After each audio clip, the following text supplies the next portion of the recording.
Tout le monde voit, c'est bon. Donc, bonjour. Merci pour l'invitation de venir parler aujourd'hui. Je m'appelle Nicolas Cruchten. Je suis informaticien, puis je suis ici pour vous parler un petit peu de ma passion, la visualisation des données. Ça c'est l'adresse de cette présentation, donc vous pouvez suivre sur votre écran, aller en avant, ou si je parle trop vite, vous attarder sur la diapo précédente. Et puis, s'il vous plaît, levez la main si je parle trop vite. J'ai tendance à accélérer, surtout quand je parle de ce sujet, parce que ça m'intéresse beaucoup. Euh, donc, juste très rapidement sur moi, comme je vous ai dit, je suis informaticien. Ça fait à peu près 13... Oui. Excusez, trop vite, voilà, comme...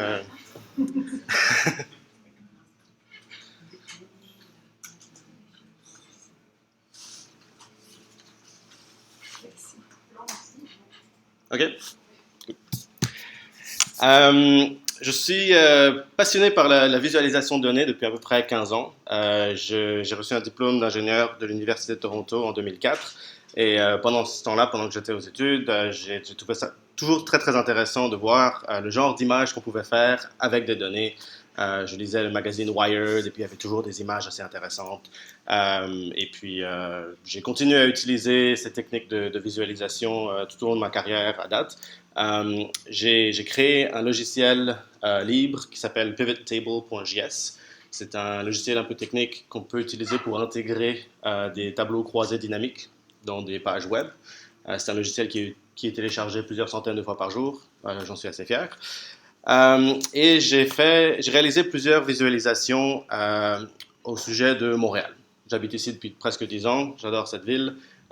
J'ai réalisé des visualisations des résultats d'élections, du service 311 de la ville, du service Car2Go, du métro de Montréal. J'ai collaboré avec un journaliste, Roberto Rocha, qui travaille à Radio-Canada, puis je vais vous montrer un petit peu ces exemples. Et puis j'ai mon site web là où je mets principalement mes projets de visualisation. Donc voilà un peu d'où je viens et puis pourquoi je suis ici pour vous en parler. Donc mon plan de match aujourd'hui, pour que vous puissiez suivre, c'est bon, je vais un peu définir qu'est-ce que c'est que la visualisation de données et puis la motivation pour cette activité-là.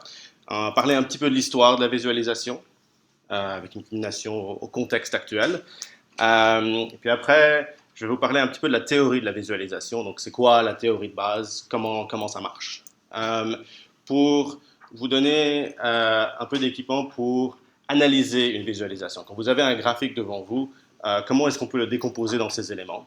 Dans le but, éventuellement, de pouvoir l'évaluer, poser la question, est-ce que c'est un bon graphique? C'est une bonne visualisation? Est-ce que c'est une mauvaise visualisation?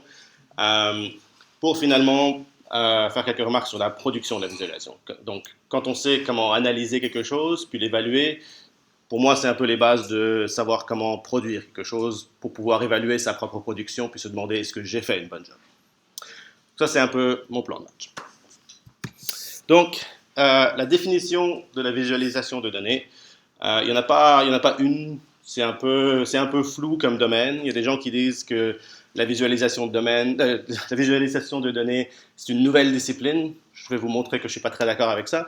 Mais bon, je vous ai mis une définition là. C'est la représentation d'informations, que j'ai mis en parenthèse quantitative, parce que c'est souvent des informations quantitatives, sous forme d'image, sous forme graphique. Ce qui me fascine avec la visualisation, c'est que ça a un peu deux aspects un peu différents. Le premier aspect, c'est que c'est un moyen de communication. C'est comme l'écriture, la photographie. On peut écrire un article, puis mettre des visualisations dedans, on peut mettre des photos dedans. Et ça vient avec tous les désavantages d'un moyen de communication comme l'écriture ou la photographie. Il y a le biais, on peut cacher des informations, on peut mentir avec l'écriture, on peut mentir avec une photo, on peut mentir avec une carte, on peut mentir avec un graphique statistique. Mais l'autre aspect de la visualisation, c'est que c'est aussi un outil pour faciliter des tâches intellectuelles. C'est pas juste quelque chose qu'on reçoit passivement et on se dit « Ah oui, tiens, j'ai lu cet article, c'était intéressant. J'ai vu cette photo, c'était intéressant. » On peut utiliser un graphique pour mesurer, planifier, décider, être surpris, explorer des données. Et c'est ces deux aspects-là que je trouve très, très intéressants. Et puis j'ai mis mon dernier point, c'est que pour moi, la visualisation de données, ça inclut la cartographie.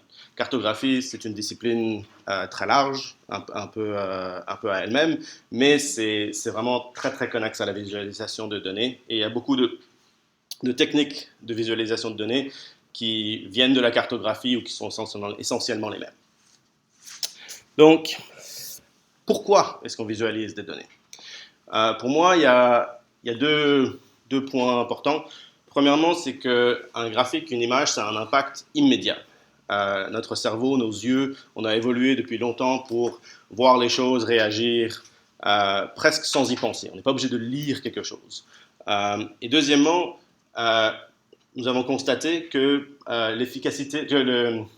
la visualisation, c'est une manière beaucoup plus efficace de transférer beaucoup d'informations comparé, par exemple, à la lecture. Surtout la lecture en français, mais même lire des chiffres, c'est moins efficace que regarder une image. Donc, je vais vous montrer.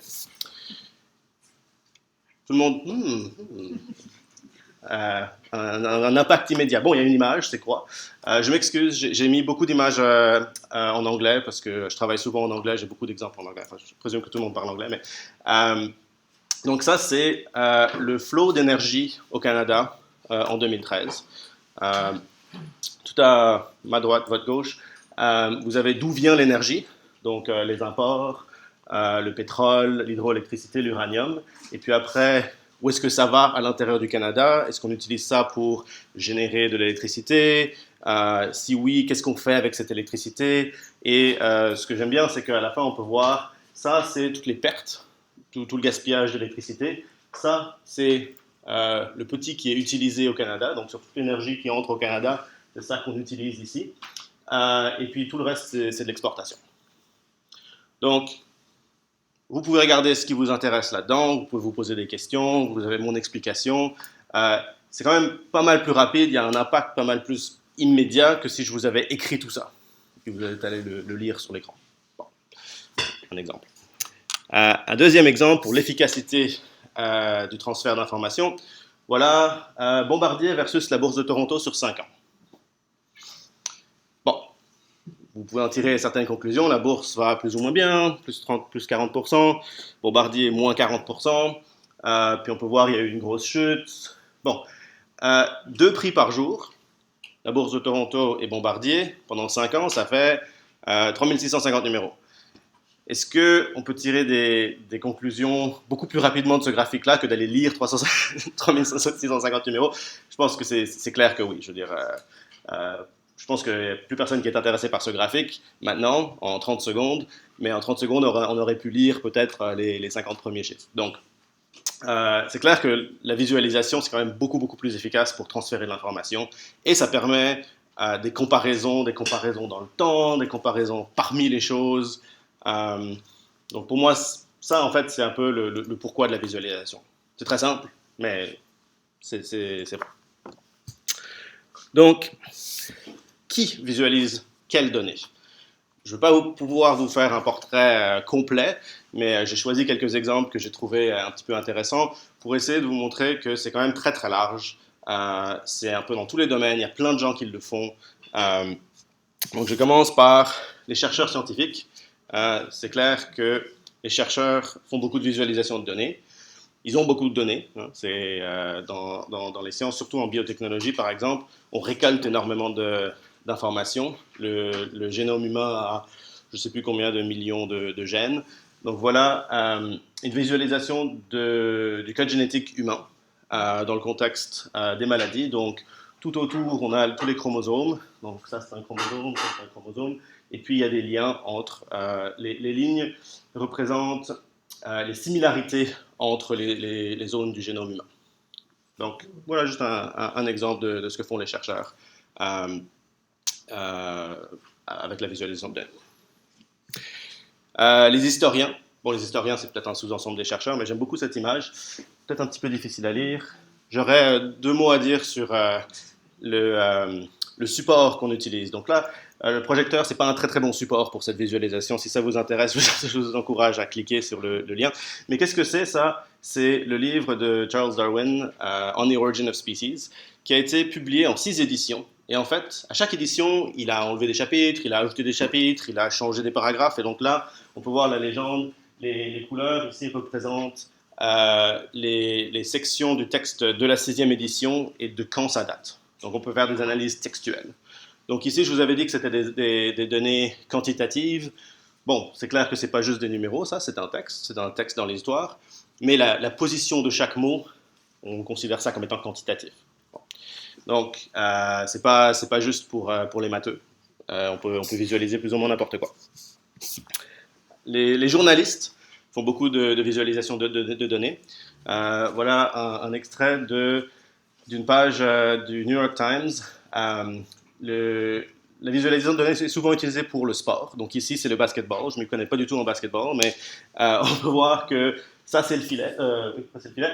Et ça, c'est la zone autour du filet. Et donc, pour chaque zone, ils ont visualisé combien de fois est-ce qu'un joueur a essayé de marquer et le taux de réussite. Donc, c'est un peu genre là où il y a des petits hexagones très rouges, les gens n'essayent pas beaucoup, donc peut-être on s'y attend pas, mais ça marque beaucoup de points. Donc, le domaine du sport, il y a beaucoup de gens qui font de la visualisation là-dedans. Et les journalistes, c'est clair que on voit de plus en plus de visualisations qui proviennent des journaux, des médias. L'État utilise beaucoup la visualisation, souvent dans la cartographie. Donc, je vais vous parler tantôt des mégadonnées. Les mégadonnées, c'est des gros jeux de données. Les mégadonnées d'origine, c'est l'État qui les détenait. C'était les recensements. Les recensements dans les 1800 quelque chose, c'était des gros paquets de données. On n'avait pas d'ordinateur, c'était des gros livres, puis il fallait les traiter à la main. Ça, c'était les premières mégadonnées. Et c'est l'État qui les a récoltées, c'est l'État qui les gérait. C'est aussi l'État qui a commencé à faire des cartes très très détaillées, puisqu'ils avaient les ressources d'aller envoyer des cartographes un peu partout, mesurer des choses. Et même le mot statistique, stat, c'est l'État. Statistique, c'est l'ensemble de données dont un homme d'État a besoin pour bien gérer son empire. Donc c'est clair que l'État utilise beaucoup de visualisation de données. Ça vient du gouvernement du Canada. Les entreprises font beaucoup de visualisation de données, donc ça c'est peut-être un peu plus simple, un peu plus le genre de visualisation qu'on va voir tous les jours. Bon, des barres, des lignes, des tartes. J'avais un petit débat avec un collègue français. Si j'appelle ça un graphique en camembert, est-ce que vous... Ok, c'est pas juste français. Ok, d'accord, bon. Un graphique en camembert. Donc, il y a beaucoup d'entreprises qui ont des tableaux de bord comme ça, et puis la haute direction se réunissent, puis ils regardent des tableaux de bord comme ça, et puis ils disent oui, ça va bien, non, ça va pas bien. Bon, on utilise beaucoup de visualisation de données dans les entreprises, dans le commerce. Mais il y a aussi des artistes. Les artistes font de plus en plus de visualisation de données ce jour-ci. Donc ça, c'est les 4 saisons de Vivaldi. On commence à minuit, mettons, puis si on fait tout le tour là, de cercle, chaque petit cercle ici est une note. Le diamètre, je pense que c'est ou alors l'intensité ou la durée, et la couleur, c'est l'instrument. Donc bon, on peut visualiser de la musique, on peut faire de l'art avec de la visualisation. Peut-être qu'on peut mettre ça sur son mur, je ne sais pas. Et puis, il y a les passionnés, comme moi. Moi, je fais de la visualisation de données juste pour m'amuser. Donc ça, c'est l'arbre généalogique de mon épouse. Les grands-parents de mon épouse ont eu 15 enfants, puis eux, ils ont eu plein d'enfants. Donc voilà, un arbre généalogique. Quand je suis allé au Saskatchewan rencontrer la famille de mon épouse, je me suis fait un petit schéma parce qu'il y en avait beaucoup, puis j'avais du mal à m'en sortir. Et puis, j'ai décidé d'innover un petit peu. J'ai fait un layout comme ça en cercle plutôt que typique en arbre. Bon, bien sûr, après, je suis allé faire un peu de recherche et puis j'étais pas le premier à avoir cette idée, mais j'ai bien aimé ça. Et puis, au quotidien, peut-être qu'on ne pense pas que tout le monde fait de la visualisation de données, mais bon, pour moi, quand on sort son téléphone intelligent, on ouvre Google Maps, puis on choisit les options qu'on veut, on zoome, on dit, OK, je veux voir Montréal, je veux voir la congestion, ben, on sort une visualisation comme ça, puis en fait, tout le monde interagit avec des visualisations ces jours-ci. Si vous avez une voiture ou vous prenez les transports en commun, je suis sûr que vous voyez ça assez souvent. Donc pour moi, la visualisation de données, en fait, c'est partout, surtout depuis Google Maps. Google Maps, c'est quand même assez fantastique. Donc, ça doit être nouveau, en fait, tout ça. Tous les exemples que je vous ai montrés, c'est des exemples des 5 dernières années. Et on parle beaucoup de visualisation ces jours-ci. Quand je lis des articles qui disent « Ah, nous sommes un jeune domaine, juste depuis 5 ans, depuis 10 ans. » Bon, je ne suis pas sûr. Bon, l'histoire de la visualisation, il y a plein de gens qui ont écrit des choses là-dessus. Je choisis celui-là juste comme exemple de visualisation assez ancienne. Ptolémée, au IIe siècle, a fait une des premières cartes qui incluait la longitude, la latitude. Donc, dépendamment de la définition d'un graphique statistique, c'était un des premiers qui utilisait ce qu'on appelle un champ cartésien, hein, X, Y, latitude, longitude. Bon, c'était peut-être pas Descartes qui l'a inventé, ça faisait quand même 1500 ans que ça existait. Donc c'est clair que la cartographie, au moins, on pratique ça depuis très très longtemps, et puis on a des approches structurées. Pour moi, ça c'est de la visualisation de données, parce que Ptolémée a dû récolter plein d'informations, il avait des longues tables, peut-être de chiffres ou d'explications verbales, et puis il a essayé de représenter ça sous forme graphique. Ça c'est un exemple assez ancien. Bon, je vais accélérer un petit peu 1500 ans. Voilà un des premiers graphiques en ligne. C'était William Playfair en 1786. Là, immédiatement, on voit que c'est pas géographique. Donc là, c'est un des premiers exemples d'un graphique où on a abstrait un petit peu. Il y a une grille, mais la grille ne représente pas quelque chose qu'on pourrait a priori aller voir dans le monde. Donc, une carte, les humains se disaient toujours que si j'étais un oiseau, que je pourrais aller assez haut, je pourrais voir quelque chose. Et ce que je suis en train de dessiner, c'est ce que j'aurais pu voir si j'étais un oiseau. Ben là, il n'y a pas d'oiseau qui est capable de voler assez haut pour voir le déficit entre l'Angleterre et le Danemark et la Norvège. Ça, c'est vraiment la visualisation de données abstraites. Donc là, il a fallu récolter des données économiques. Et à l'occurrence, M. Playfair a inventé ce type de graphique qu'on utilise quand même assez souvent. Donc, ça date de 1786.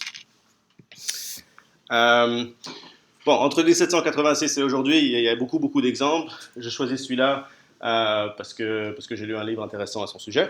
C'est Jon Snow, pas de Game of Thrones, un autre Jon Snow, en 1854, qui a fait, il est allé récolter des données dans un contexte assez dangereux. Il y avait une épidémie de choléra à Londres, et lui soupçonnait que c'était dû à une pompe, c'était dû à de l'eau.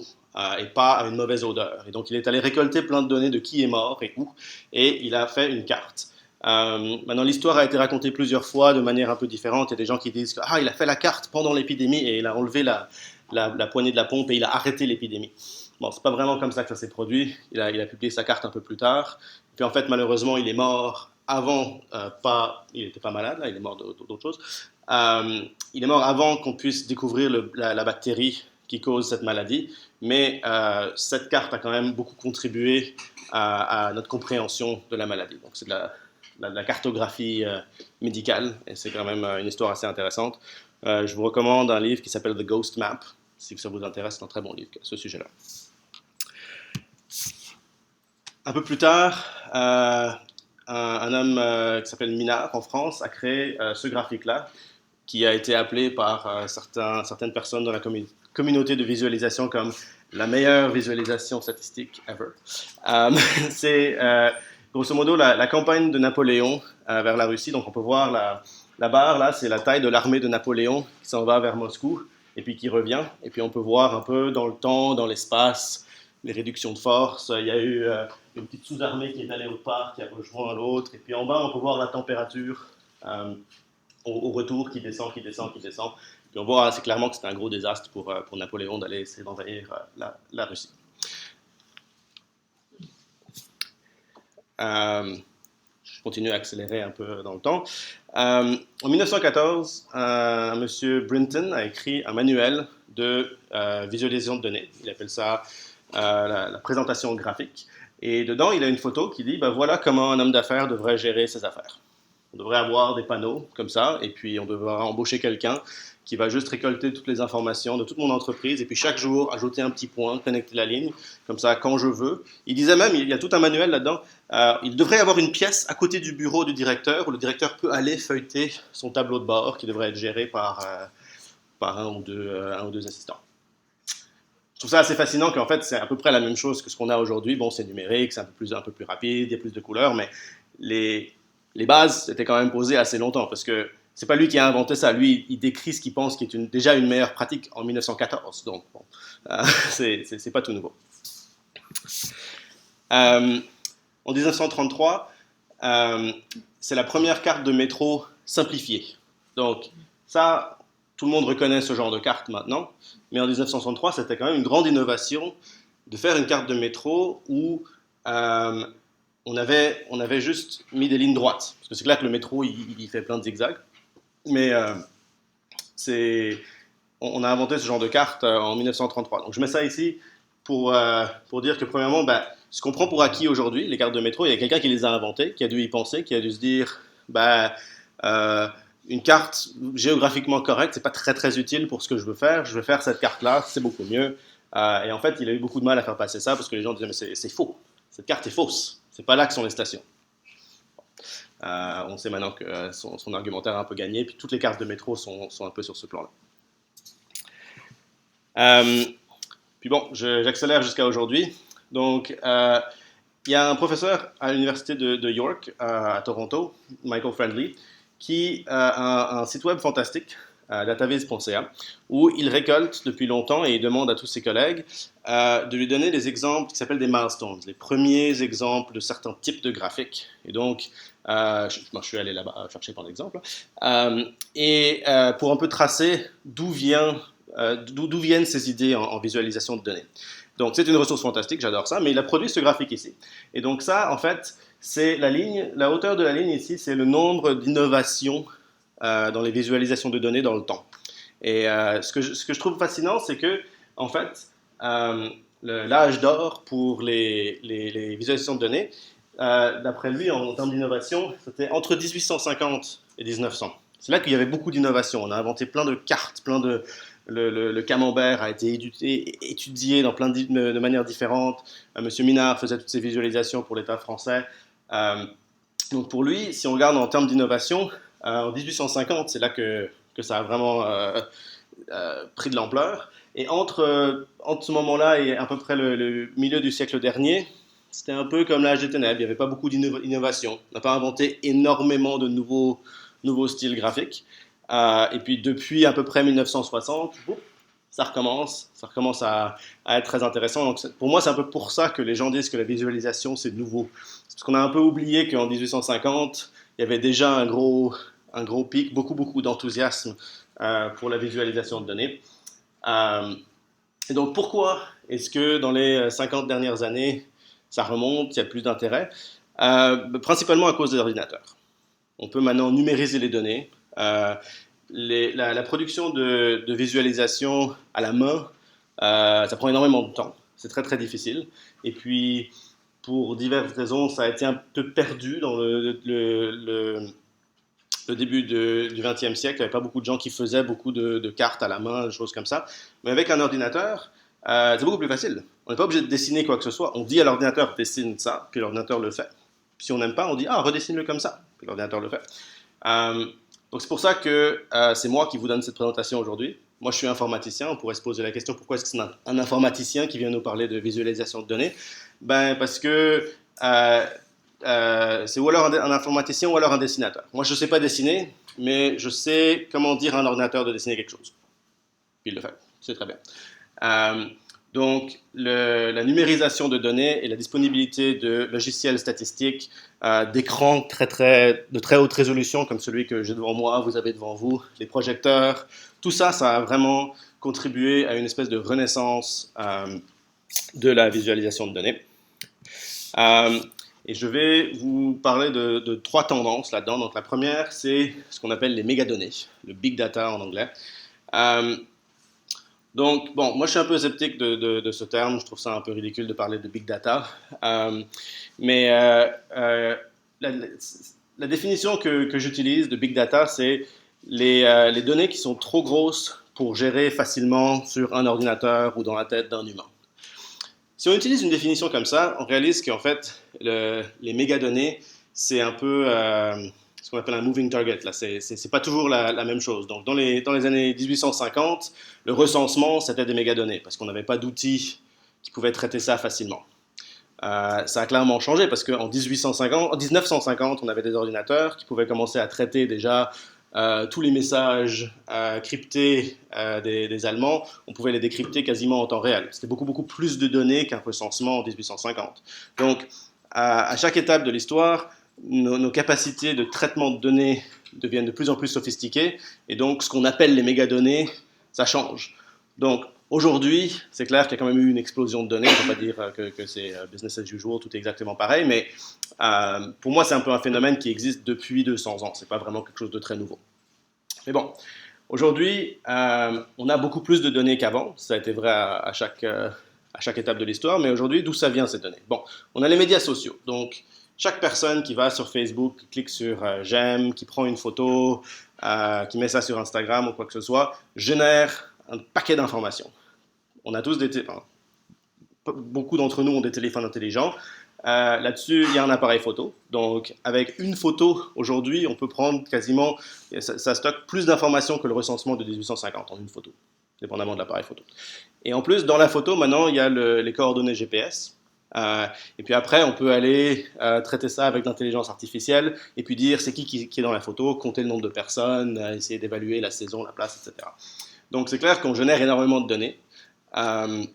On a posé l'équivalent d'un téléphone intelligent sur plein de choses. Donc, la plupart des camions maintenant commerciaux au monde ont un GPS avec une petite radio qui dit je suis ici, je suis ici, je suis ici. Donc, on peut traiter des données de où sont les choses et quand pour énormément d'items. On peut savoir je sais pas, tel t-shirt qu'on a produit en Chine à telle date, il est passé ici, il est passé là, il est passé là. On scanne les colis de FedEx, on peut savoir qu'est-ce qui est allé où. Donc il y a quand même beaucoup, beaucoup de données. Ça culmine dans ce qu'on appelle le Internet of Things, cette idée où chaque chose, en fait, sera connectée à l'Internet, pourra nous dire le frigo est vide, le réveil nous dit qu'on a mal dormi, etc. Donc ça produit énormément de données.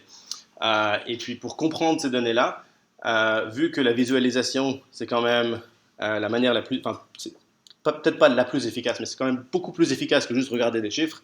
C'est clair que c'est un outil qu'on commence à utiliser de plus en plus pour traiter ces données-là parce qu'il n'y a juste rien d'autre. Je veux dire, quand on a, je crois que à chaque minute sur YouTube, les gens uploadent comme 3 jours de vidéos, quelque chose comme ça. Je veux dire, c'est juste pas possible d'aller faire ça à la main. Il faut des outils pour nous aider à comprendre qu'est-ce qui se passe, à répondre aux questions auxquelles on pourrait se poser. Et la visualisation fait partie de cette boîte à outils avec l'intelligence artificielle et d'autres techniques qui sont peut-être plus informatiques et moins pertinentes dans la présentation. Sur le côté droit ici, je vous ai mis 5 mots avec des V. Donc, chaque fois qu'il y a des grosses tendances comme ça dans le monde informatique et le monde de l'entreprise, il y a toujours un consultant qui va sortir avec un petit framework allitératif comme ça. Donc, au début, il y avait les 3 V. Les mégadonnées, c'est l'accélération du volume de données, donc je vous en ai parlé, de la vélocité des données. Donc, non seulement on produit beaucoup de données, mais on en produit beaucoup plus vite que d'habitude. De la variété des données, des images, du texte, de la vidéo, du GPS, etc. Et puis après, bon, vu que ce framework c'était assez populaire, les gens sont allés coller plusieurs V, donc là j'ai pris la version avec 5. Donc c'est un peu, ça ne suit pas exactement le même pattern, mais une question qu'on pourrait se poser sur les mégadonnées, c'est est-ce que c'est vrai? Est-ce que ces mégadonnées sont vraies? Est-ce que ce qu'on mesure, c'est la vraie chose? Est-ce que mon GPS, c'est vraiment où je suis ou c'est approximativement où je suis? Et puis, le dernier V, là, c'est la valeur. J'ai mis un point d'interrogation parce que est-ce que vraiment d'avoir plus de données qui va plus vite, avec plus de variété, on ne sait pas exactement si c'est vrai ou non, est-ce que ça a vraiment de la valeur? C'est un peu des questions zen qu'on peut se poser sur les mégadonnées. Mais c'est clair que cette tendance d'accélération de production de données contribue à l'utilité de la visualisation. La deuxième grande tendance, c'est les données ouvertes. Donc les données ouvertes, Euh, Ça veut dire des choses différentes pour différentes personnes. Encore une fois, il y a des frameworks là, qui commencent avec 5 items, puis après il y en a 8, puis après il y en a 10. Donc j'ai pris la version à 8 là. Mais je pense que la dernière édition, il y en a 10. Donc les données ouvertes, c'est principalement des données euh, d'État. C'est des données dont l'État a accès ou peut-être l'État a produit, qui sont données librement à qui que ce soit. Donc, si on va sur données.ville.montréal.qc.ca, c'est comme une espèce de bibliothèque de jeux de données qui sont libres. Euh, donc, la définition des bonnes données ouvertes, pour être vraiment appelée une donnée ouverte, le Sunlight Foundation, une fondation aux États-Unis, essaie d'assembler une définition. Ils disent que les données devraient être complètes. L'État devrait nous donner toutes les données, pas juste le sous-ensemble qui paraît bien. Elles devraient être primaires, donc ça devrait être vraiment, si on a fait un sondage, toutes les réponses de tout du sondage, sauf s'il y a peut-être un risque d'atteinte à la vie privée. Les données devraient être opportunes, donc on devrait avoir accès aussi vite que possible. S'il y a un recensement cette année, on aimerait bien avoir les données cette année, peut-être pas dans 10 ans. Les données devraient être accessibles et exploitables. Donc, ça devrait être facile d'aller trouver les données et ça devrait être sous un format qu'on peut traiter.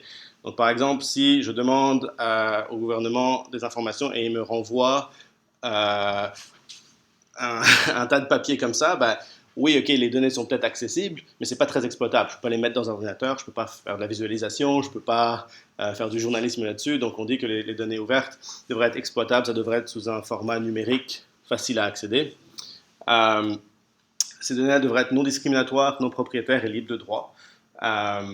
C'est des attributs quand même, ça fait du sens. Là, libre de droit, c'est n'importe qui devrait pouvoir les utiliser. Non propriétaire, ça parle principalement du format d'accès. Donc, si je dois acheter Microsoft Excel pour pouvoir accéder à un fichier, ces données ne sont pas non propriétaires. Elles sont un peu, il faut que je paye quelque chose pour pouvoir y accéder. Et non discriminatoire, c'est clair que la non-discrimination, c'est un principe de base qu'on voudrait appuyer. Donc, pourquoi est-ce que les données ouvertes contribuent à cette renaissance de visualisation de données? Ben parce que c'est un peu l'ouverture de toutes ces données d'État, toutes les choses que l'État pouvait faire avant, ou peut-être quelqu'un qui connaissait quelqu'un au gouvernement qui avait accès à plein d'informations. Maintenant, a priori, si les données sont ouvertes, si elles répondent à tous ces critères-là, n'importe qui peut aller chercher des données et répondre à des questions. Des questions de quand est-ce que le nid de poule devant chez moi va être réparé, qui a gagné la dernière élection, où sont tous les parcs à Montréal. En fait, il y a plein de gens, il y a plein d'exemples où les données ouvertes ont permis à faire des visualisations qui ont beaucoup de valeur pour plein de monde. Donc, je vous ai montré tantôt Google Maps. Google Maps, maintenant, a toutes les informations sur où vont les autobus, quand est-ce qu'ils vont passer, etc. Ça, c'était une collaboration entre Google et une ville en Oregon où ils ont dit, bah, écoutez, on voudrait avoir accès à ces données-là. Ces données-là, c'est des données gouvernementales, puisque la compagnie de transport appartient à l'État. On voudrait avoir accès à ça librement pour pouvoir créer un outil visuel pour que les citoyens puissent se déplacer plus facilement dans l'espace. Et puis bon, une chose a mené à une autre. Maintenant, presque toutes les villes au monde fournissent ces données-là librement à n'importe qui. Donc, ce n'est pas juste Google qui a accès à ces données-là. N'importe qui peut créer une application qui permet à tout le monde en fait, de se déplacer plus efficacement dans l'espace. La plupart de ces applications sont visuelles. D'ailleurs, une des plus populaires au monde est développée ici à Montréal, s'appelle Transit. Je l'ai utilisée pour me rendre ici. Est-ce que vous utilisez Transit, vous connaissez? Okay. C'est excellent comme application. Ces applications-là existent à cause des données ouvertes. Parce que les compagnies d'État, l'État a été partant pour distribuer leurs données librement. J'ai une question. Oui. Ces 8 principes ici, c'est des principes qui sont préconisés par ces portails c'est ça dépend du département. Je veux dire, ça, c'est les principes a priori. C'est une aspiration. On peut dire que les données sont complètement ouvertes si elles remplissent tous ces critères-là. Puis après, bon, n'importe quel État dit, ben, moi j'ai des données ouvertes, puis quelqu'un peut venir dire, ah mais le format est pas bon. Puis donc c'est un peu une checklist idéale. Okay. la réalité sur le terrain, bon, ça dépend. Et donc la dernière tendance dont je voulais vous parler, c'est le journalisme de données. Il n'y a pas de définition très, très claire de qu'est-ce que c'est que le journalisme de données, mais c'est vrai que de plus en plus les médias, les journaux commencent à sortir des graphiques comme celui-là. Ils disent pas juste la montée du populisme en Europe. Ils sortent plein de données, entre autres des données ouvertes, et créent des visualisations comme celle-ci. Ça, c'est le New York Times qui essaie de dire que finalement, la montée de la droite populiste en Europe, pas tant. C'est pas exactement, ça monte pas en flèche nécessairement. Donc le New York Times, c'est clair que c'est la média la plus populaire c'est le journal qui fait ça le mieux. Ils ont embauché des informaticiens très doués pour créer des nouvelles techniques de visualisation de données interactives qu'ils mettent sur leur site pour pouvoir sortir des articles quand même assez fascinants c'est pas juste du reportage sur le terrain où ils vont faire des entrevues, etc. Ils font du journalisme de données, ils vont aller chercher les données primaires et ils font de l'analyse de ces données-là et les présentent dans un format accessible a priori à tout le monde. Le New York Times, bien sûr, ils ne sont pas les seuls, et ce n'est pas toujours la politique. Il y a un autre média, 538.com, c'est un de mes sites favoris, qui appartient à ESPN. ESPN, c'est un réseau de sport. Et puis c'est un peu plus la culture générale, le sport. Ils font de la politique aussi, c'est sûr. Mais voici une visualisation qui compare l'évaluation sur Rotten Tomatoes des films de Denzel Washington versus combien de sous ils ont fait. Et l'article parle un peu il y a 4 types de films de Denzel Washington, puis j'ai choisi ça comme exemple parce que c'est un peu intéressant. Et puis bien sûr, on fait ça ici au Canada, on fait ça ici à Montréal aussi. Radio-Canada a embauché mon collaborateur occasionnel Roberto Rocha, qui produit des articles dans ce style-là. Et puis j'ai collaboré avec lui pour une analyse des données de distribution dans l'espace et dans le temps des voitures Car2Go. Donc vous avez peut-être vu toutes ces petites voitures bleues et blanches qui sont un peu distribuées partout. En discutant avec Roberto, je me suis attardé sur l'histoire, excusez-moi. Est-ce que vraiment ce genre de service pose des problèmes en termes de disponibilité du stationnement? Et donc, on a récolté plein d'informations à travers le site de Car2Go pour produire une visualisation, pour répondre à la question. Puis, comme toujours, pour des questions larges comme ça dépend. À certaines places, ça pose des problèmes d'accessibilité au stationnement, puis à certaines places, non. Mais c'est moi qui ai produit cette visualisation, puis vous pouvez lire l'article sur Radio-Canada. OK. Donc, ça, c'était le contexte actuel. Et puis là, faut que j'accélère un petit peu, je m'excuse. Donc, est-ce qu'il y a des questions, des commentaires à ce stade-là? OK. Il fallait que je mette une petite pause là, parce que maintenant je vais changer un peu de registre. Là, ça va être un peu moins théorie, c'est partout dans le monde, partout dans l'histoire, et un peu plus pratique. Pour faire de la visualisation de données, ça prend des données. Donc, une manière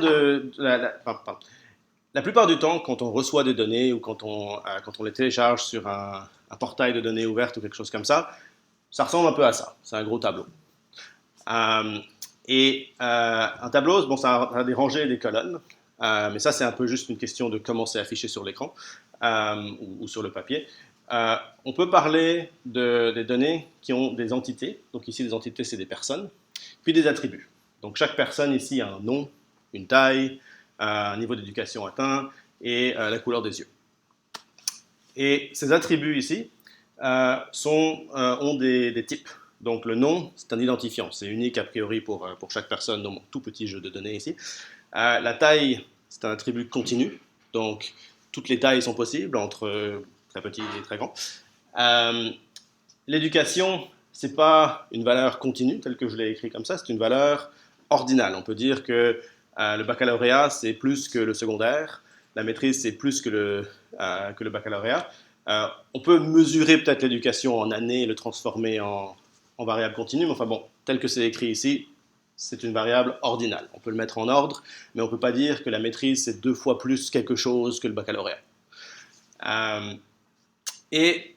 couleur des yeux, ici, c'est une valeur nominale. Il n'y a pas d'ordre. On ne dit pas que le bleu, c'est 2 fois plus quelque chose que le vert. Le bleu et le vert, c'est différent, mais il n'y a pas d'ordre naturel, a priori, entre le bleu et le vert.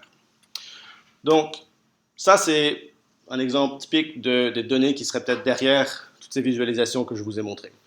Donc, comment est-ce qu'on passe de ça à une image? Je vous ai dit qu'il y a des artistes qui font de la visualisation de données, mais ça ne veut pas nécessairement dire que anything goes. On peut faire ce qu'on veut. On peut dessiner n'importe quoi puis dire ça, c'est de la visualisation de données. On peut dire que pour moi, ça représente ces données, mais enfin bon, il y a quand même un certain systématisme derrière. Donc, les données, c'est des entités avec des attributs. Et on dit que les images, il y a des marques qui ont des variables visuelles. Donc, ça, c'est une image que j'ai tirée de Jacques Bertin en 1968. C'est quand même une espèce d'œuvre qui est sortie de nulle part dans l'histoire de la visualisation, ça s'appelle la sémiologie graphique. Et ça, c'est un peu au cœur de son étude. Il a décomposé toutes les images en plusieurs variables plus ou moins indépendantes. Donc, n'importe quelle marque sur une image a une position, quelque part sur l'image, a une taille. Si je dessine un rectangle, mon rectangle a une taille. Il a une valeur, il est foncé, il est clair. Et ça s'applique aussi aux lignes et aux zones. Et il y a aussi d'autres variables visuelles telles la couleur, l'orientation, la forme. Est-ce que ma marque c'est un rectangle? Est-ce que ma marque c'est un cercle? C'est un triangle? Donc, quand on regarde une visualisation, c'est un ensemble de marques qui ont des valeurs de variables visuelles. Donc, la correspondance entre les données et l'image, c'est un peu comment est-ce qu'on passe de mes attributs, de mes entités avec des attributs, à mes marques avec des variables visuelles. Plusieurs années plus tard, on a fait des études pour voir quelles variables encodaient mieux quel type d'attribut. Donc, je vous ai parlé de la position. Quand je fais une marque sur une visualisation, la marque a une position. Cette position-là, c'est la meilleure manière d'encoder une valeur quantitative. Donc, si je veux communiquer la taille de quelqu'un, l'auditoire de ma visualisation pourra plus facilement comprendre et ressortir la taille si j'encode ça dans la position de ma marque plutôt que, mettons, color hue, la couleur. D'ailleurs, la couleur, c'est très très mauvais pour encoder des variables continues. Si je vous donne un arc-en-ciel et je dis que rouge c'est petit et bleu c'est grand et je vous montre jaune, ben non. Ok. Donc, on a étudié un peu les relations entre les variables visuelles et les types d'attributs, continus, ordinaux, nominaux. Et ça, c'est quand même un territoire académique. Les gens continuent à étudier ça. Ils font des études de perception, des études est-ce qu'on perçoit plus rapidement, est-ce qu'avec une règle on peut aller plus vite. Mais grosso modo, c'est un peu ça l'ordre. Donc, si on veut représenter des quantités continues, en fait, bon, en général, la position, c'est ce qu'il y a de mieux. Et puis on remarque que la couleur, c'est peut-être bien pour les ordinaux et les nominaux, mais c'est très très mauvais pour ce qui est quantitatif. Donc, je vais passer à un exemple très très simple pour analyser une visualisation en termes de cette théorie de entité-attribut, puis marque et variable visuelle. Donc ici, j'ai un peu inventé ça, là, ça ne veut rien dire, c'est pas un jeu de données très, très intéressant. Mais ici, bon, j'ai 3 entités, c'est des types d'animaux, et 3 valeurs, puis je les ai encodées avec la longueur. Donc c'est assez simple, c'est un jeu de données assez simple. Ça, c'est un peu typique du genre de graphique statistique qu'on peut voir un peu partout. C'est facile à générer, j'ai fait ça avec Google Docs. Ça fait du sens que là, j'ai encodé une certaine valeur avec la longueur. J'ai mis exactement les mêmes données sous ce format-là. Donc, ici, les marques, c'était des barres, puis j'avais encodé la longueur, puis j'avais mis une petite étiquette. Ici, c'est quoi l'encodage? Oui, du camembert, c'est ça.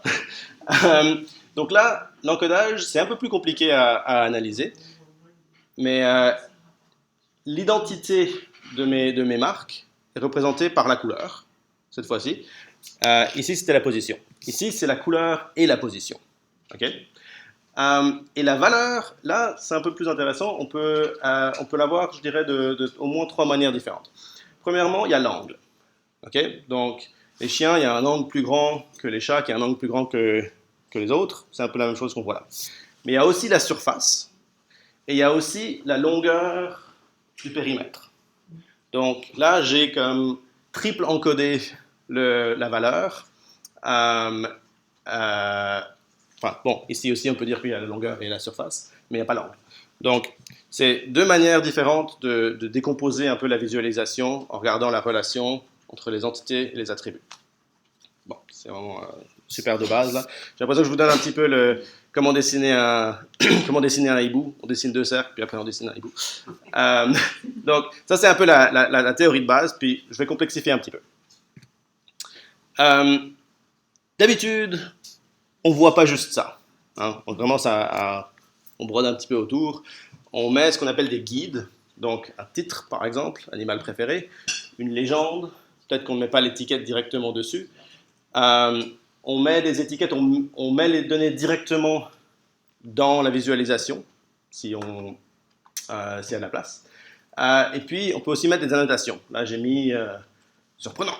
Moi, j'aime bien les chats. Je ne comprends pas pourquoi c'est juste 35% des gens qui préfèrent les chats dans mes données totalement fictives. Donc ça, c'est des exemples des autres choses qu'on peut mettre autour d'une visualisation. Ce n'est pas juste la théorie pure des marques et des variables visuelles. C'est quand même de la communication. Il faut mettre un peu autour du support du soutien, pour que l'auditoire puisse comprendre qu'est-ce qu'on regarde. D'autres exemples de guides, là j'ai un axe. J'ai un axe de libellé, pourcentage, et puis j'ai mis des petites lignes ici qui permettent de peut-être mieux juger. Donc dans mon premier exemple, j'avais juste des longueurs, puis on pouvait se dire qu'il y en avait une qui était deux fois plus grande que l'autre. Mais là, je vous dis clairement que ça représente un chiffre, puis je donne un petit peu la capacité de comparer, d'évaluer exactement c'est quoi ce chiffre. Et j'ai mis des petites barres d'erreur.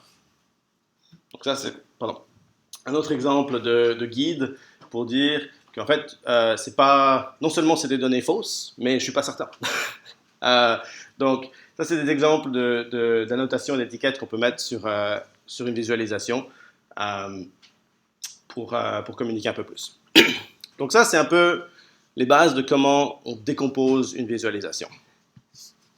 Donc, je vais vous montrer, est-ce que certains d'entre vous ont déjà vu cette image? Donc, Gapminder, c'est un site internet qui a été créé pour créer des outils, pour donner des outils pour consommer des données ouvertes qui viennent de la Banque mondiale par un chercheur suédois qui est récemment décédé, qui s'appelle Hans Rosling, qui a fait une vidéo, une TED Talk fantastique où il est très très enthousiaste. C'est un peu si seulement je pouvais présenter comme lui. Donc ça, c'est un outil de visualisation un peu plus complexe, mais qu'on peut analyser avec exactement la même démarche que je vous ai montré. Donc ici, bon, on a des marques. Les marques, c'est des cercles. C'est quoi les variables visuelles de ces cercles? La taille. Ouais. Puis la position, elle est en 2 dimensions. Donc ici, la hauteur, c'est l'espérance de vie. Et à l'horizontale, c'est le produit interne brut du pays. Sur une échelle logarithmique, c'est difficile à voir. Enfin, bon, c'est pas linéaire. Et qu'est-ce qui est encodé ici? Ben, il y a une petite légende là. Donc, je ne sais pas si c'est clair, mais chaque cercle représente un pays. Peut-être pas tous les pays, puisqu'il y en a qui sont quand même petits. Par exemple, American Samoa n'est pas dessus, parce que c'est trop petit. La taille du cercle représente la population, c'est ça. Et la position représente la valeur telle que d'après la Banque mondiale en 2015. Donc ça, c'est un exemple un peu plus sophistiqué, mais c'est exactement les mêmes principes. On a des données, donc on a une liste de pays, puis on a plein d'attributs pour les pays, le produit interne brut, la population, etc. Et puis on veut l'encoder d'une certaine manière. Et puis, bien sûr, il y a une légende. Je veux dire, si j'étais pas là pour vous l'expliquer, je pense qu'en 2 secondes, vous aurez pu comprendre, parce que tout est bien, il y a des petites étiquettes partout. Et même, cet outil-là est interactif. Donc là, tu peux choisir, la taille va pas être la population, la taille va être l'espérance de vie, puis l'axe des Y va être la population. Donc ce genre d'outil-là, c'est vraiment a été conçu pour mettre en pratique cette théorie de base de données et variables visuelles, parce qu'on peut carrément choisir qu'est-ce qui est connecté à quoi. Je ne sais pas si vous avez suivi l'élection récemment au Royaume-Uni. voilà deux images qui viennent du New York Times, qu'on peut analyser de la même manière. Donc ici, c'est les résultats électoraux. Donc, de chaque côté, les marques de base, c'est quoi? La marque de base, c'est les circonscriptions.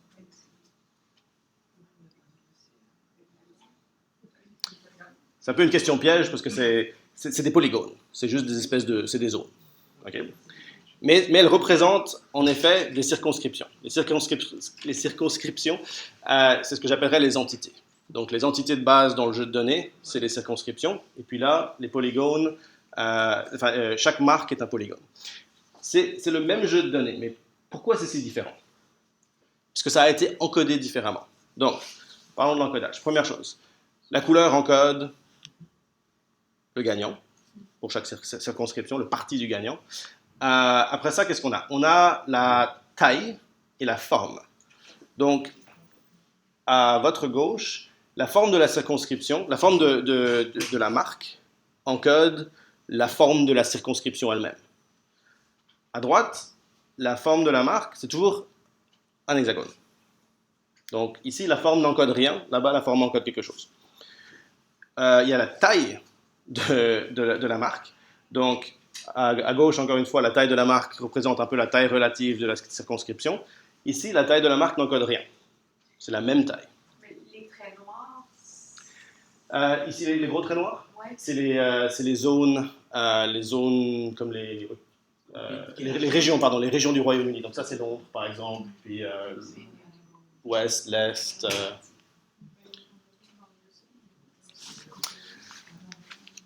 Est-ce que ça répond à votre question? Donc la taille n'encode rien, la forme n'encode rien. Ici.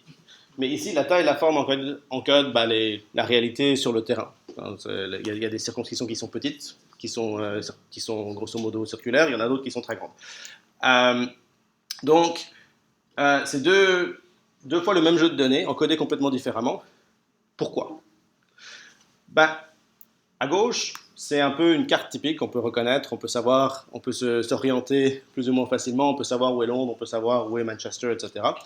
Mais il y a quand même un défaut, c'est que il y a beaucoup plus de circonscriptions très très petites que de circonscriptions très grandes. Et donc en regardant ça, on pourrait se dire, les conservateurs vont encore remporter. Bon, à l'occurrence, oui, ils avaient plus de partis, mais ce n'était pas une victoire énorme pour eux. Si on regarde ça circonscription par circonscription, c'est quand même beaucoup plus équilibré. Donc ça, c'est ce qu'on appelle un cartogramme. Et c'est un type de visualisation où on a changé la taille des marques pour représenter quelque chose d'autre que la taille de la zone géographique. Donc ici, chaque marque représente une circonscription, donc ils ont la même taille. On peut faire la même chose avec la population. Donc on peut avoir une marque dont la taille représente la population de la circonscription plutôt que sa taille. Et donc là, Londres devient encore plus grand, en fait. Donc, on commence avec des bases théoriques assez simples, mais l'analyse peut devenir un peu compliquée. Donc, pour quelqu'un qui est un peu mordu de la visualisation comme moi, je regarde ce genre de choses, puis c'est un peu ça que je fais dans ma tête. Quand je regarde quelque chose, qu'est-ce qu'ils ont encodé, comment, quel choix est-ce qu'ils ont fait, est-ce qu'il y a une distorsion qui est incluse là. Donc, ce choix là-bas à gauche, la distorsion, c'est que on ne voit pas vraiment où habitent les gens. Enfin, on voit où ils habitent, mais on ne voit pas comment ils sont distribués dans l'espace en termes de densité. Donc on voit mal le résultat de l'élection, mais on voit très bien la forme de la Grande-Bretagne. À l'occurrence, le Royaume-Uni, pardon. Le Royaume-Uni, moi je sais déjà à quoi ça ressemble. Ce qui m'intéresse, c'est le nouveau, c'est le résultat de l'élection. Donc je préfère avoir une vue qui me représente mal la forme du Royaume-Uni et mieux l'élection. Par contre, bon, si je voulais me déplacer en voiture, je préférerais peut-être avoir une carte qui ressemble à celle à gauche. Donc ça, c'est un peu la manière dont je fais une analyse de visualisation. Est-ce que je peux avoir 5 minutes de plus? Il est 10 heures. Oui? Ok, merci. Donc, je vais passer en 5 minutes sur les contraintes pratiques. Bon, ça, c'est une visualisation assez simple à décrire. Là. Chaque point est une personne. La taille est pareille. Chaque couleur représente une espèce de typographie de est-ce que c'est un étudiant, quelqu'un qui travaille, où est-ce qu'ils habitent. Et puis, les lignes grises, c'est les liens d'amitié sur Facebook. Donc c'est très clair, vous pouvez savoir exactement qu'est-ce qui se passe là, les patterns sont clairs, on peut lire plein d'informations. Bon, clairement pas. Il y a certaines contraintes pratiques qui existent quand même en visualisation. Notamment, l'œil humain a du mal à distinguer plus qu'à peu près 10 couleurs. On a du mal à comprendre visuellement des visualisations qui ont plus que entre 100 et 1000 éléments graphiques, avec certains caveats. Mais bon, là, il y en a beaucoup plus que 1000, là, c'est clair. Imaginons qu'on voulait mettre le nom de chaque personne. Il y a même une taille minimum au texte. Le texte couvre une partie de la visualisation, donc il y a quand même des contraintes pratiques. On pourrait dire que c'est un peu... c'est du common sense, mais il y a plein de gens qui produisent des visualisations et disent regardez la structure du réseau. Non, en anglais on appelle ça un hairball. Ouais. Une autre contrainte pratique, c'est ce qu'on appelle la résolution du support. Donc ici, le support, c'est le projecteur. Le projecteur a une résolution à peu près 1000 pixels. Bon, ça a l'air un peu mieux sur mon écran parce qu'il y a beaucoup plus de pixels. Si je l'avais imprimé sur quelque chose de la taille du mur, peut-être qu'on pourrait voir les lignes individuelles. Donc, il y a des contraintes qui sont cognitives. L'humain a du mal à voir plus que 10 couleurs, à distinguer plus que 10 couleurs à peu près.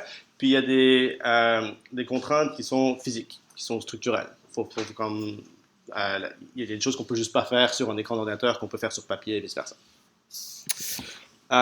Mais si on fait attention, on peut quand même encoder énormément d'informations avec beaucoup de couleurs et beaucoup de lignes d'une manière assez dense. Moi j'aime bien cette carte, je trouve cette carte pas mal. Sur papier c'est bien, on peut tracer le métro, on peut voir le nom des rues, le numéro des autobus, etc. Donc c'est pas juste parce qu'il y a beaucoup d'éléments et beaucoup de couleurs que c'est mauvais. Mais il y a un processus de design qu'il faut quand même mettre là-dedans pour structurer l'information. Donc on voit que le texte, il y a une hiérarchie de taille de texte, il y a une hiérarchie de couleurs, il y a une hiérarchie de taille et d'intensité de lignes. Donc ça, c'est la cartographie, c'est clair, mais les mêmes genres d'approches s'appliquent quand on fait de la visualisation plus abstraite. C'est clair que ça, on pourrait a priori tirer plus d'informations de ça que de ça. Donc, il y a des contraintes, mais avec du travail, de la technique, on peut quand même réussir à encoder beaucoup d'informations. Une autre contrainte qui existe, c'est les illusions. Donc, je vous ai dit au début qu'il y a un impact visuel instantané à la visualisation, puis c'est aussi très très efficace pour transmettre de l'information. Mais ce n'est pas toujours parfait. Donc, j'espère qu'on a tous à peu près le même système visuel, que le cercle tout à gauche a l'air plus petit que le deuxième, là, à cause des cercles autour. Ben, c'est un exemple d'erreur, c'est une illusion. Les deux cercles en fait ont la même taille. Même chose ici, les lignes ont la même longueur, mais ils ne paraissent pas avoir la même longueur. Donc, ça c'est une autre contrainte cognitive qu'on a, c'est que notre système visuel n'a pas évolué pour évaluer la longueur de ligne. Il a évolué pour savoir quoi manger et quand s'échapper quand il y a un tigre qui nous poursuit.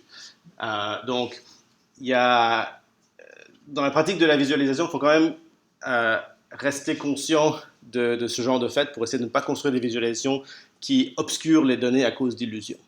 Donc, c'est puissant, mais bon, il faut faire attention de ne pas accidentellement enclencher des illusions visuelles. Et une des choses dont on parle souvent, c'est le 3D. En général, il ne faut pas trop utiliser le 3D parce que ça ne marche pas très bien. Là, on dirait que les rouges ont gagné beaucoup plus de sièges que les autres, alors que je pense qu'en fait, c'était plutôt les bleus. Là, on a perdu l'encodage par angle, on a perdu l'encodage par surface. Il y a plein d'effets bizarres. Donc, une des choses qu'on dit dans la pratique de visualisation, c'est pas trop abuser du 3D. Je pense que j'ai plus de temps, là, malheureusement. Je m'excuse. Ah oui, je peux continuer? Ok, d'accord. Donc, bon, je pense pas que j'aurai le temps pour cette section-là, l'interactivité, parce que ça prend pas mal de temps. Je voulais passer à 2-3 autres diapos, mais c'est clair qu'avec les ordinateurs, les téléphones intelligents, on peut aller au-delà de juste ça. On peut même aller au-delà de juste ça. On peut zoomer, on peut choisir. Moi, je prends pas le métro. Enfin, je prends le métro, mais imaginons que je prends pas le métro, ben ça m'intéresse pas. Cachez-moi les lignes de métro. Je veux juste voir les routes. Donc, l'interactivité permet permet à l'utilisateur, à l'auditoire d'une visualisation, de contrôler qu'est-ce qu'il y a pour pouvoir trouver son propre chemin à travers les données. Donc, bon, en une heure, introduction à la visualisation de données, je ne peux pas entrer profondément dans l'interactivité, mais c'est clair que c'est un sujet important. Donc, en ce qui concerne mon plan de match, les deux sont un peu en même temps, l'évaluation et la production de visualisation de données. En termes d'évaluation, on ne peut pas vraiment évaluer quelque chose sans savoir quel était son objectif. On peut parler on peut analyser quelque chose, on peut regarder comment est-ce que les données ont été encodées, est-ce qu'on a utilisé des variables visuelles appropriées pour le style de données qu'on a. Mais pour moi, évaluer quelque chose sans savoir quel était son objectif, ça ne fait pas énormément de sens. Donc, dans la plupart des communications, que ce soit visuelles ou autres, pour moi, l'objectif et l'auditoire vont ensemble. Qui a besoin de cette visualisation et pour faire quoi? On peut décomposer les tâches cognitives qu'on veut faire avec la visualisation. Il y a plusieurs manières de le faire. Enfin bon, voilà une décomposition d'exemple. Est-ce que l'objectif de cette visualisation, c'est de donner une vue d'ensemble? La plupart de ce que je vous ai montré à date, c'était des vues d'ensemble parce que c'est un peu ce qui marche bien dans une présentation. Mais aussi l'exploration. Souvent, on construit des outils de visualisation pour permettre à quelqu'un d'explorer un jeu de données, pour mieux comprendre comment ça marche, pour répondre à des questions. Je vous ai montré certains exemples de visualisation qui soutiennent bien la comparaison. Quand je vous ai montré la bourse de Toronto et l'action de Bombardier, c'est une visualisation qui aide beaucoup à comparer deux choses dans le temps et dans l'espace des prix. Puis finalement, la consultation exacte. Pendant longtemps, on stockait des données sous forme visuelle pour pouvoir aller chercher la réponse plus tard. Donc on peut créer un graphe, puis au lieu d'avoir un gros tableau, juste aller mesurer sur le graphique quelle est la valeur. Donc la consultation exacte, ça marche très très bien avec la position, mais très très mal avec la couleur. On ne peut pas vraiment dire « le nombre d'électeurs à telle circonscription, parce que c'était un rose pâle, c'était 1222 ». Non, mais avec une règle, on peut peut-être mesurer la position d'un point. Donc, c'est une manière de décomposer les objectifs qu'on pourrait avoir pour une visualisation. Donc voilà ma carte de Montréal que vous n'avez pas trop aimée. Mais à côté, la carte du réseau de Montréal. Donc la fameuse ville souterraine dont tous les touristes français. C'est où la ville souterraine? C'est juste un gros centre commercial. Mais voilà, donc j'ai superposé un peu. Le plan à gauche, là, c'est bien pour se déplacer dans la ville souterraine. On sait que tel édifice, tel autre édifice, voilà comment les choses sont connectées. En fait, ce n'est pas vraiment une carte, c'est une description d'un réseau. Qu'est-ce qui est connecté à quoi? C'est plus une carte de métro. Ça, c'est une carte physique. Ça m'aide à me déplacer sur le réseau routier. Donc, deux cartes, deux tâches, même réalité, même données a priori. Laquelle est la meilleure? Ça dépend. Si je voulais me balader dans la rue, ce serait mieux. Si j'essaie d'explorer la ville souterraine, ça c'est peut-être mieux. Donc, pour moi, l'évaluation, c'est indissociable de l'objectif. Mais je vous ai parlé de l'objectif, un peu implicitement, l'objectif de l'auditoire, l'objectif de l'utilisateur de la visualisation. Mais souvent, le producteur d'une visualisation a des objectifs aussi. Et quand on évalue quelque chose, en fait, souvent on l'évalue du point de vue du producteur, pas nécessairement de l'auditoire. Donc, voici un exemple d'une visualisation qui a été produite par l'administration du président Obama, The Road to Recovery. Et donc ici, dans l'axe des Y, c'est le changement du nombre d'emplois. Donc, sous président Bush, il y a eu beaucoup de pertes d'emplois, et sous président Obama, ça va mieux. Ça, c'est ce que le producteur voudrait que vous pensiez. Mais en fait, ça reste des pertes, là. Donc, sous Obama, il y avait des pertes, c'est juste que les pertes étaient plus lentes. Et à la fin, ici, ça monte. Ça veut juste dire que pour la première fois, on en a gagné un tout petit peu. Donc, une autre manière de voir les mêmes données, c'est ça. Il y a eu des pertes pendant Obama, puis ça a continué, pendant Bush, mais ça a continué pendant Obama. J'aime bien Obama, j'ai voté pour lui, mais bon. C'est juste que ici, les pertes ont ralenti un petit peu, et puis après, les pertes se sont un petit peu inversées. Mais ça ne veut pas dire que tout va beaucoup mieux. Donc, The Road to Recovery, moi je dirais, c'est le premier pas. Donc, du point de vue du producteur, ça a été beaucoup partagé parmi les réseaux politiques à la gauche, parce que c'était très bien. Mais bon, Ça, c'est peut-être plus réaliste. Donc, du point de vue de l'auditoire, si tu regardes ça, tu te dis tout va bien. Surtout si on est au Canada, on ne comprend pas très bien le contexte américain. Ça, c'est peut-être plus, représente peut-être un peu mieux la vérité. Donc, du point de vue de l'évaluation, moi, je me pose la question, après avoir fait mon analyse technique, remplit-elle ses objectifs pour son producteur et son auditoire? Ce ne sont pas toujours les mêmes objectifs. Utilise-t-elle des variables visuelles efficaces? Donc, est-ce qu'on utilise la couleur pour des valeurs quantitatives ou est-ce qu'on utilise la position pour encoder quelque chose correctement? Puis finalement, ce n'est pas exactement mon domaine, mais est-elle attrayante? Il y a plein de gens qui disent c'est laid, puis ils s'arrêtent là. Puis c'est valable, c'est un critère d'évaluation. Moi, comme je suis informaticien et j'ai fait des études de génie civil, je suis plus dans le pratico-pratique. Ça ne me dérange pas d'avoir des visualisations LED tant qu'elles... pour moi, l'objectif est le plus important. Pour d'autres, c'est l'aspect attrayant qui est peut-être le plus important. Je ne juge pas les critères d'évaluation des autres. Je les ai listés. Mais pour moi, quelque chose d'important, c'est que si oui ou non une visualisation est attrayante, souvent la permet à remplir ses objectifs. Parce que s'il y a quelque chose de très laid, que personne ne regarde même plus loin que « ah, c'est juste laid », ben, peut-être que ça va l'empêcher d'atteindre ses objectifs, d'aider quelqu'un à se déplacer sur un réseau routier ou quelque chose comme ça. Donc c'est quand même très très important, même sur des bases pratiques. C'est pas juste quelque chose d'esthétique, il faut prendre ça en compte. Et j'ai clairement pas le temps là, on est moins 5 minutes qui me restent pour faire un cours sur... Jusqu'à 10h30, mais... Ah ok, excuse-moi, je croyais que c'était 10 heures, je me suis dit ok. C'est correct. Ok. La production de visualisation. Je suis le seul à rusher ici, je savais pourquoi. Ok. Donc, j'ai fait cette intervention un peu à l'envers de cette liste de comment produire une visualisation, parce que je ne savais pas trop comment mieux organiser ce matériel. Mais pour moi, quand je me mets à produire une visualisation, bon, je me pose la question, c'est quoi mon objectif? C'est qui mon auditoire? C'est quoi mon support? Ça, c'est un peu les trois points fixes, je dirais, dans la vie. C'est qu'est-ce que j'essaie de faire? Si je montre ça à quelqu'un, c'est qui? Et est-ce que je vais imprimer ça? Est-ce que je vais le mettre sur un écran? Est-ce que je vais le mettre sur un écran? Est-ce que je vais le mettre sur mon téléphone? Qui va voir ça? Comment et pourquoi? J'ai mis les données en numéro 4. Il y a des gens qui commencent avec les données, qui disent « j'ai ces données-là, je veux les visualiser ». C'est pas faux. Il existe des contextes dans le monde où on a des données, puis il n'y a pas le choix, il faut les visualiser. Mais si on commence avec des objectifs, après on peut se dire quelle donnée soutient le mieux mes objectifs. Donc si je veux convaincre quelqu'un que le monde va mal, ben, je peux aller chercher des données qui correspondent à ce message-là, puis je peux les visualiser. Si je veux me poser la question est-ce que le monde va bien? Je peux aller chercher des données un peu plus larges, puis essayer de visualiser ça. C'est un peu l'approche de Gapminder. Mais pour moi, ce qui est objectif vient d'abord.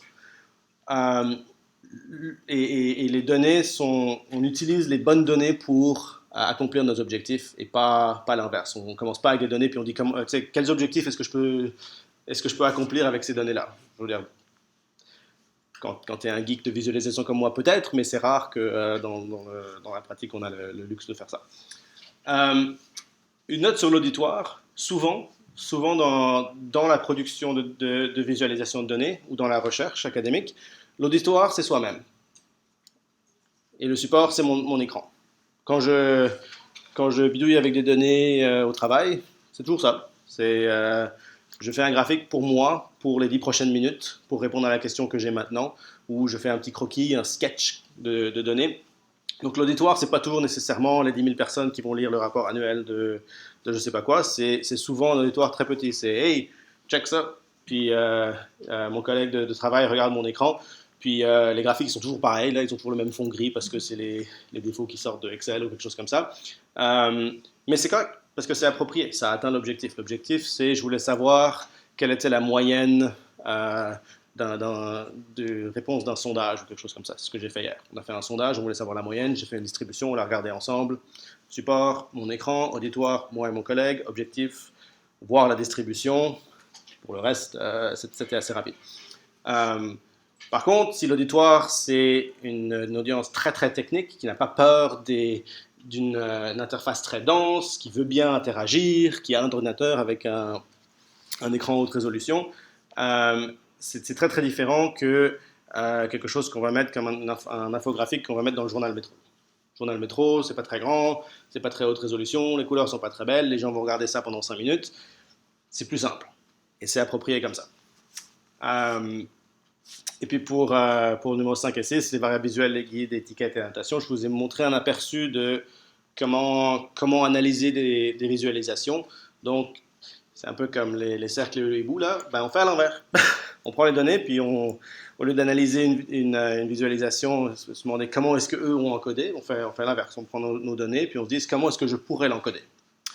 Pour ça, moi, je m'appuie beaucoup sur l'inspiration. Je regarde qu'a fait le New York Times, qu'a fait 538, qu'ont fait les 15 articles que je viens de lire.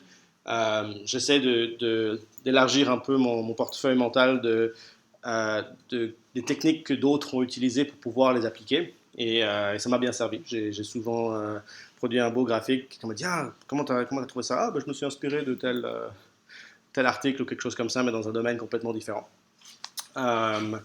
Donc, je vous ai donné une liste de ressources un peu plus loin, puis si vous cherchez comme ça de l'inspiration, vous pouvez aller juste feuilleter. Et puis numéro 7, c'est des itérations. Quand on fait n'importe quel genre de design, ça vaut le coup de faire 10, 15 fois, peut-être au début avec un auditoire personnel, après aller montrer à quelqu'un, est-ce que ça fait du sens? Peut-être que moi j'ai étudié ces données tellement que je les connais bien, et donc peu importe l'encodage, je vais sortir les conclusions, alors que quelqu'un qui n'a jamais vu ces données-là, il va regarder mon espèce de truc bizarroïde avec des X et des cercles, etc., et puis se dire, je ne sais pas trop.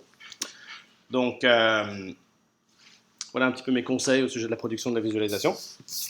Et en termes d'outils pratiques, je sens que mon intervention ici, c'était un peu comme la théorie de la photographie. Je vous ai montré des photos, je vous ai dit, regardez, là c'est l'avant-plan, là c'est l'arrière-plan, voilà ce qui est en focus, c'est en couleur, etc. Amusez-vous bien. Bon, il y a toute une technique d'outils. Donc dans la photographie, il faut comprendre son appareil photo, il faut comprendre comment ça marche, il y a plein de boutons. Un peu comme la visualisation de données, après il y a Photoshop, il faut comprendre comment marchent tous les boutons dans Photoshop. C'est la même chose dans la visualisation, il y a des outils, il y en a plein. Il y a des outils qui sont gratuits, faciles à utiliser, enfin plus ou moins faciles à utiliser pour tout le monde, puis il y a des outils très très spécialisés. Donc Excel et Google Docs, ça reste quand même les outils de base pour faire de la visualisation. Je dirais que 90% de la visualisation qui se fait ces jours-ci se fait dans Excel. Et peut-être que les graphiques par défaut qui sortent ne sont pas très attrayants, mais ça marche très bien. Il y a plein de gens qui prennent des décisions très importantes avec des données très concrètes qui sortent d'Excel. Tableau, Data Wrapper, c'est deux produits commerciaux un peu plus chers qui sont souvent utilisés par des journalistes. Et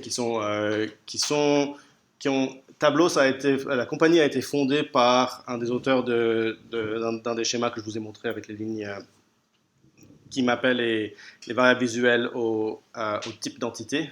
Jack McKinley a fondé Tableau. Et donc, c'est un outil qui existe vraiment pour faire la correspondance entre les variables visuelles et les données. C'est un bel outil web, interactif, etc. Mais bon, c'est pas gratuit pour la plupart des applications. Je pense qu'ils ont une version gratuite. Après, bon, j'ai mis parmi ces choses célèbres, j'ai mis mon pivottable.js, c'est mon petit outil que j'ai créé. Et Plotly, c'est une compagnie qui a été fondée à Montréal, qui commence à avoir beaucoup de succès, qui ont fait des librairies de visualisation de données. Eux, ils visent principalement les États et les chercheurs, mais ils ont une version gratuite qu'on peut utiliser pour produire des graphiques interactifs.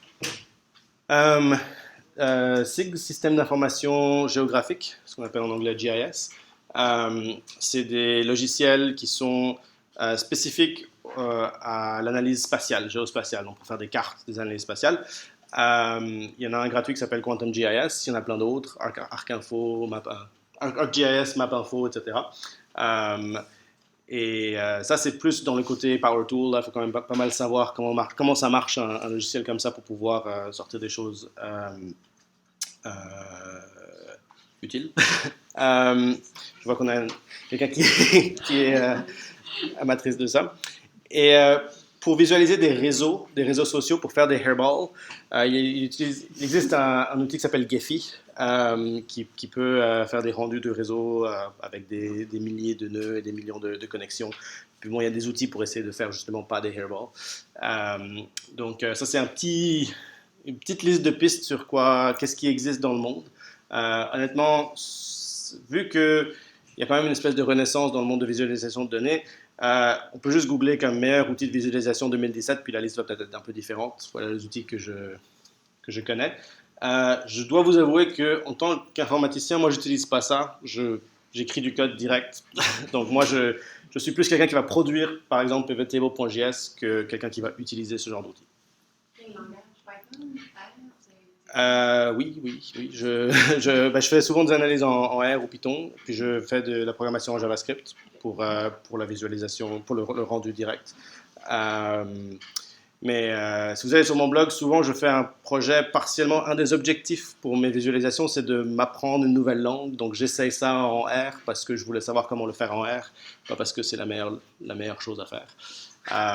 Mais la raison pour laquelle j'ai pas mis les langages de programmation ici, c'est un peu pour dire qu'on n'est pas obligé d'être programmeur pour pouvoir faire de la visualisation. On peut le faire en plein d'autres outils. Et c'est sûr qu'au New York Times, par exemple, il y a quand même une grande référence sur la visualisation. Il y a des programmeurs, certes, mais il y a aussi des designers qui font des choses sur papier, qui font des choses avec Illustrator, etc. Donc, c'est pas que pour les programmeurs. D'ailleurs, pendant la grande majorité de l'histoire de la visualisation, il n'y avait pas des programmeurs. Donc, clairement, ce n'est pas requis. Et puis, pour plus d'informations, je n'ai pas mis tous les liens là, mais si vous cherchez des livres sur un peu la théorie de base, avec plein d'exemples, etc., Jacques Bertin a écrit la sémiologie graphique. C'est une des grandes références. Bon, c'est un peu vieux, là, c'est 68, mais c'est super intéressant, puis c'est en français. Edward Tufte, bon, vous pouvez lire, là, c'est un peu... mon intervention était assez inspirée de ces livres-là. Si vous voulez voir des vidéos sur Internet ou aller à des conférences, il y a plein de conférences sur la visualisation de données qui sont moins académiques. Donc, Tapestry, c'est une conférence qui est commanditée par Tableau.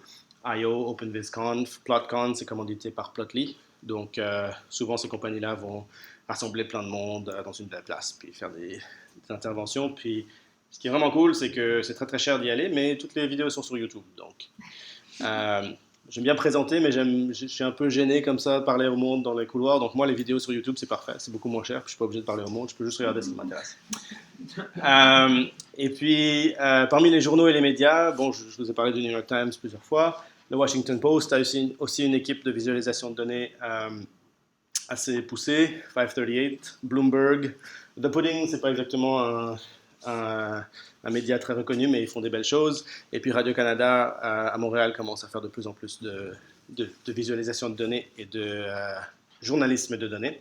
Puis je vous ai mis un petit lien là, au bout, là, le monde de la visualisation académique. Il y a plusieurs journaux, des conférences plus académiques, etc.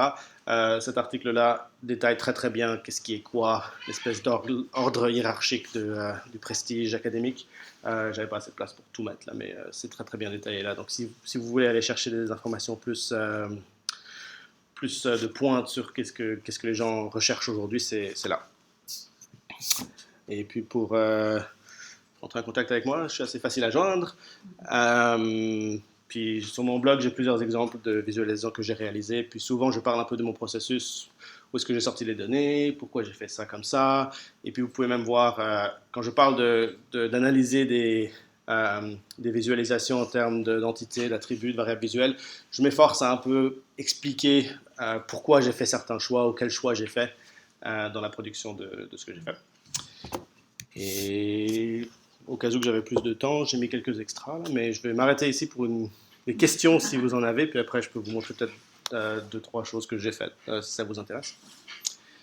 Et c'est la fin de ma présentation structurée.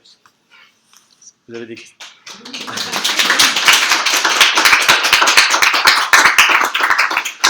Merci. Est-ce que vous avez des questions? Au moins une? Ok. Moi, j'avais j'avais des questions, mais je pense que tu as tout couvert ce Ok. que je voulais te demander. Wow, ok.